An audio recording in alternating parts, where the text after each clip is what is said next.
Alrighty, class, welcome back. I hope you're in for a great week and looking forward to this week because this week we go to war. You're dressed for the wrong war. What do you mean the wrong war? What wrong war? This isn't about, we're not doing a thing on the Celtic revolt against the Romans. And no, we're not. No. Oh, that's right. This is U.S. history. Yeah. Well, my bad.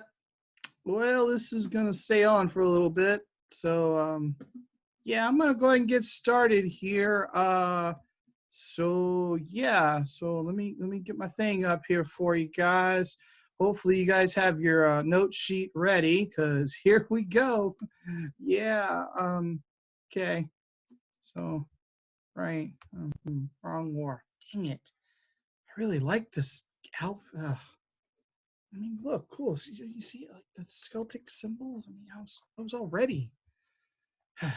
Anyhow, all right. So, yeah, we're doing Civil War. So, the U.S. Civil War, no doubt. So, battles and significant events of the Civil War. So, that's where we're going to start. Hopefully, you do have your note sheets out and ready because I did post the right ones into the class. All right. So, we're going to take a look at some of them in this video, and then there is a second video that's going to follow. That'll be video number next for those of you keeping score, where we'll finish some things up here on this, okay? And then there'll be a third thing you got to do this week. So let's take a look here, though. All right. So hopefully you do have the PowerPoint up and going for you here. So first thing we're going to take, the first battle is Fort Sumter. Now, Fort Sumter actually happened in April of 1861. It is the first battle of the Civil War. First shots fired as you were. Now, this is located in Charleston, South Carolina. Okay. And this was just really within a month after the inauguration of President Lincoln. Now, again, this is in Charleston, South Carolina. The Confederate forces surround the Union fort and basically choke it off. And there was no human casualties. There was one horse that died, and that's it. But Southern forces did force the Union to surrender the fort. Now, again, these are the first shots of the Civil War. They give really no indication as to how bad and bloody and terrible this is going to be. South takes this as a great victory, and this also then turns around and rallies the support of the North, that the South is, the aggressors and all this kind of stuff. So both sides use this as a propaganda piece. And so it is significant in that portion as well. All right. Now, the first real battle, and a lot of people would say, was the first Battle of Bull Run. Now, you may be saying, why is it the first Battle of Bull Run? Because there was another one. And being historians, we get really creative with the name. So first Battle of Bull Run was actually in July of 1861. Now, this is in Northern Virginia, so this is in Confederate territory. And the objective is the Union wanted to capture Richmond. Okay, the Union was, their thought was, this is going to be a quick, easy, fast war. We're going to march in. We're going to take the Confederate capital at Richmond, and this whole thing is going to be done. Okay, it's not exactly what happened here. Okay, now what actually happened is that this would prove to show that this is actually going to be a very, very long and difficult and costly war. Okay, now this was the first major land battle of the war. Excuse me. And this was a Southern victory. I mean, and in fact, you guys will see here through the first 2 years of this war, the South pretty well dominated every military encounter. There's a couple of exceptions to that, but for the most part, for the first 2 years of the war, the South would dominate. And the big reason for that is they had the better generals. Okay, that's one of the major pros for the South when it goes into war, is that they do have the better generals. And then even though their forces may be smaller compared to what the North would eventually have, they're also fighting for something. That's another huge component of the Confederacy. They're fighting for their rights to do things. They're fighting for their way of life. They're fighting for themselves, all right? And it's all about them. Whereas the North, they're fighting because they've been told to. They might be fighting for someone else. That's a much more difficult task. When it's very personal, you're much more likely to be far more determined and really and truly many times a more deadly fighting force because of it, okay? All right, now, next one.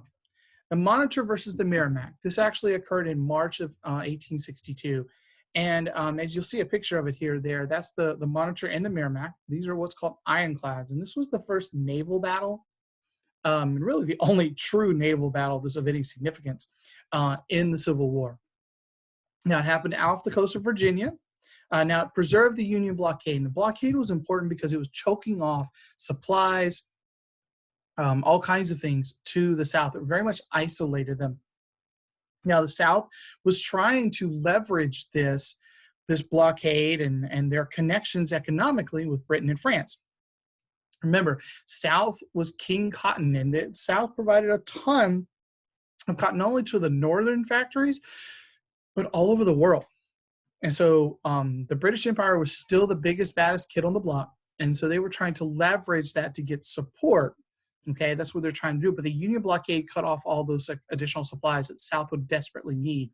Now, this is a battle of what's called ironclads. And so this is basically made wooden navies obsolete. Okay,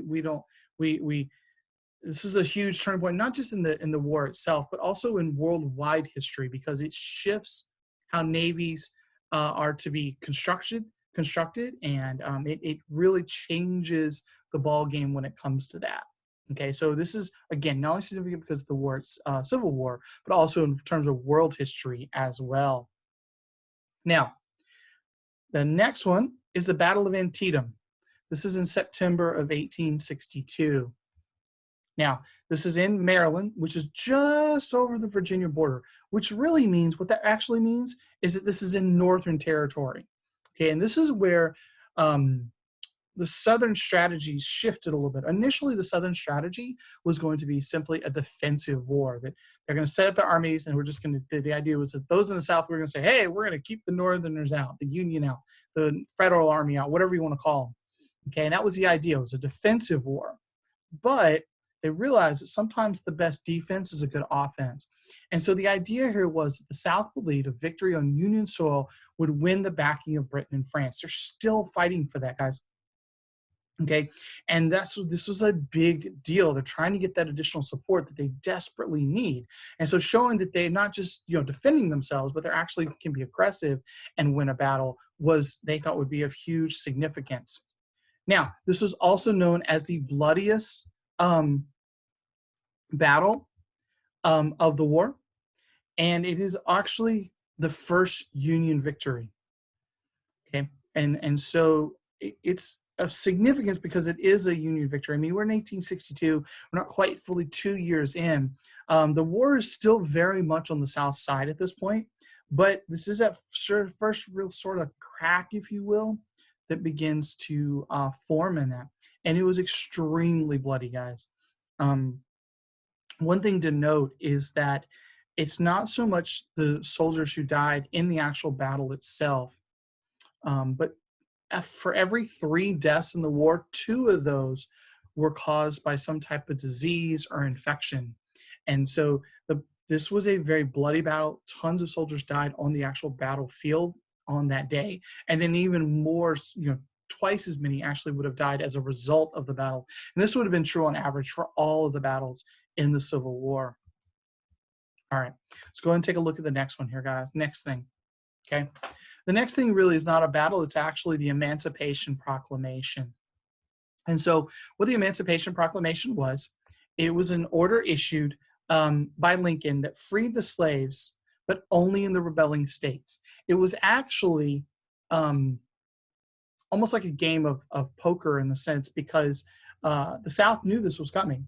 And Lincoln announced it. He said, well, listen, it kind of gave him a deal. It's like, well, listen, if you come back, then you come back now, then you'll be able to keep your slaves right now. This is his way of trying to do anything to get any of those southern states to come back into the fold. And he said, all right, if you don't do it by this point, this is what I'm going to do. None of them did, of course, and he issued this order. Now, to sort of keep the border states that did not secede but still had slaves, he only issued it for the states in rebellion.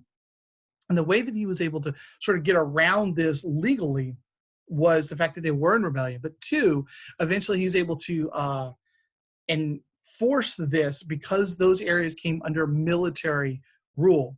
Okay, so they weren't states anymore, they were a military occupation. And so as commander-in-chief, he was able to do whatever, basically just about whatever he wanted to. And so this really shifts the ball game. This is the final straw as far as Great Britain and France even becoming involved at all in this war. They completely back away from it at this point because it really shifts the narrative on a public scale to where this is truly about slavery. That's really what this does as far as on the worldwide stage. Now, as we've talked about, that slavery was the thread that weaved through all of this. But on the worldwide stage, the idea that the South could say, well, this is about our rights and states' rights and those kinds of things and our freedoms and those kinds of things. This changed all that. That made that argument impossible for the South to go with, if you will, on a world stage. And they may believe it, and that may be very true and all those things. But as far as the perception of Great Britain and France, they can no longer even come close to backing the South. Okay. And so this really gets us just about to the halfway point. We're not quite to the turning point in the war, but I've covered quite a bit very quickly. And I want you to be able to remember the Emancipation Proclamation because it is a fundamental change in U.S. history. It really sets in motion the idea that slavery is going to be eliminated at the end of this war. Okay, that is the goal. It makes it very clear that this is what's going to happen. If the Union wins, slavery will be eliminated. And so it is significant in that sense. So to help you remember, I got a little song I want you guys to listen to. I do need you to pay attention to a little bit. There is a question there in your notes about this particular song. So I want you to go ahead and listen to it, and then I'll come back and we'll wrap us up for this particular video, okay? So give me just a moment here. We're going to switch you over to that. All right.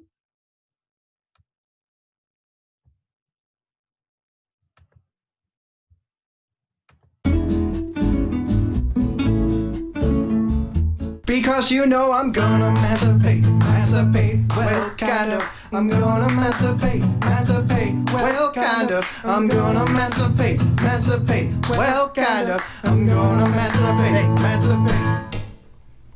Yeah, I know I said to Mr. Horace G, if I could save the Union, I'd keep slavery, or I would end it all, or just end some. But now it is time for emancipation. Come January 1st, 1863, if you're not back with us, we'll no more slavery. And if you are a slave, listen to me, that I declare you emancipated and forever free. Oh yeah, well I'm said we're fighting to keep this country one. But now freeing all those slaves is something that must be done. Our political motive is now fused with morality, except in Kentucky, Maryland, Delaware, and Missouri. Because you know I'm gonna emancipate, well kind of. I'm gonna emancipate, well kind of. I'm gonna emancipate, well kind of. I'm gonna emancipate. To the border states, I swear I won't emancipate. You can't all keep your slaves till the 13th Amendment passed, and then you'll have to liberate. Oh yeah, well I know that on New Year's Day no slave will be set free. But this proclamation changes things fundamentally. And well, some in the North say it's not what they signed up to do. To them, remember you're preserving the Union too. Because you know I'm gonna emancipate, well kind of. I'm gonna emancipate, well kind of. I'm gonna emancipate, well kind of. I'm gonna emancipate.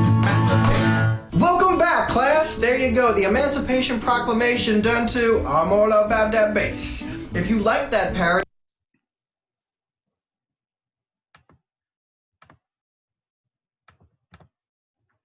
So there you go, guys. that is the first couple years of the Civil War. So just a moment here.